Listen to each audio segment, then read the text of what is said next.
o algo así, que se oían voces porque allí había muerto mucha gente, porque a raíz de un sitio que le hicieron al castillo murió mucha gente dentro de la iglesia y que por eso se oían las voces. Cantos, voces y lamentaciones se oyen dentro del castillo de Loarre sin que exista una explicación razonable para su origen. Pero existe otro fenómeno anómalo que a veces impide, como una mano invisible, registrar imágenes del castillo. Los castillos son considerados siempre zonas especiales. Están cargados de, llamémosle, energías telúricas, pero llamémosle como le llamemos, ocurren en ellos a veces experiencias un tanto extrañas. Aquí en Loarre, por ejemplo, no sería la primera vez que se captan extraños sonidos en cintas magnetofónicas, psicofonías, o que se han tenido experiencias extrañas con fotografía. De hecho, conocemos un caso de un fotógrafo profesional que tras realizar un trabajo amplio dentro del castillo de Loarre, ninguna de sus fotografías salió. Encaramado sobre una colina, luce imponente el castillo de Monzón, también en tierras oscenses. Según algunos radiestesistas, está asentado sobre un sitio de poder. El castillo de Monzón tiene la peculiaridad que sería el último bastión. Justamente va a caer Miravet, va a caer Peñíscola, van a caer otros muchos castillos de la orden y el último va a ser el de Monzón, que justamente la rendición se producirá el 24 de mayo de 1309, cuando firma las capitulaciones el comendador Berenguer de Bellvis con Artal de Luna en representación del rey. Muchos se preguntaron, ¿cómo pudieron aguantar los templarios más de un año de asedio? Quizá la respuesta se encuentra en un enigmático entramado subterráneo. Es verdad que la explicación por la que los templarios aguantan durante más de un año un asedio tremendo cuando prácticamente se acabaría todos sus víveres, se dice que había algunas personas que les vieron a caballeros templarios en la ribera del río pues haciendo leña. Bien es cierto que esto nos induce a que si las tropas del rey Jaime II estaban rodeando el castillo, ese castillo es prácticamente inexpugnable, tenía que haber algún sistema de comunicación entre el castillo con el exterior.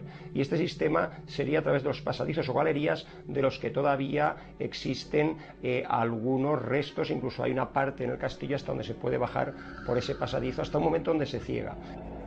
Escarbados en pura roca, los túneles posiblemente se extendían varios kilómetros bajo el suelo. ¿Serían obra de los templarios o de una civilización mucho más antigua, cuando aún se adoraban los dioses del paganismo? Dice que el castillo de Monzón tenía hasta 8 galerías subterráneas. El octógono de alguna manera también nos sumerge, era un número mágico que nos relaciona con el temple. De esos pasadizos, no de todos ellos hay constancia, pero el que podemos ver parte justamente desde el interior del ábside, prácticamente al lado del altar de la iglesia del castillo, y podemos recorrerlo durante un buen tramo. Ahí se ciega, pero dice que luego había 2 ramales, uno que iba hasta lo que es la actual catedral o concatedral de Santa María en la plaza y prácticamente centro de Monzón, y el otro posiblemente podía comunicar con una casa antigua que está lo que se denominaba barrio de la Trinidad. Cuarto Milenio tuvo el privilegio de entrar en uno de estos túneles de la mano de María Ángeles Moore. Vetado al público por el peligro que acarrea su recorrido, impresiona por el trabajo de labranza de sus paredes y escaleras. La entrada es por el altar de la capilla de San Nicolás del siglo XII. Cuentan las leyendas que en estos túneles los templarios escondieron algunos de sus tesoros de cuyo destino nada sabemos. La caída del temple aquí desde luego fue muy importante porque cuando los templarios se hallan asediados por las tropas del rey Jaime II se les hace un cerco terrible y al final evidentemente pues no pueden más y tienen que ceder.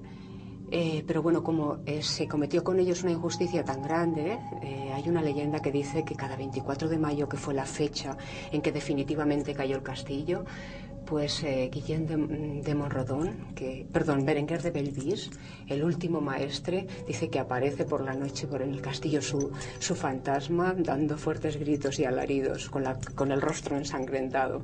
Eso es lo que cuenta la tradición. Los compañeros del maestre Berenguer de Bellvis fueron torturados en las mazmorras. Muchos murieron allí mismo, o de dolor o de hambre. Dolor que pudo haberse eternizado en el tiempo y aún hoy se escuchan sus lastimeros gritos. Hace ya bastantes años ahora se hicieron psicofonías en el castillo. Concretamente quiero recordar que fue en lo que se denomina Santa Bárbara, la Santa Bárbara, que es el polvorín del castillo, uno de ellos, que está situado a 14 metros de profundidad.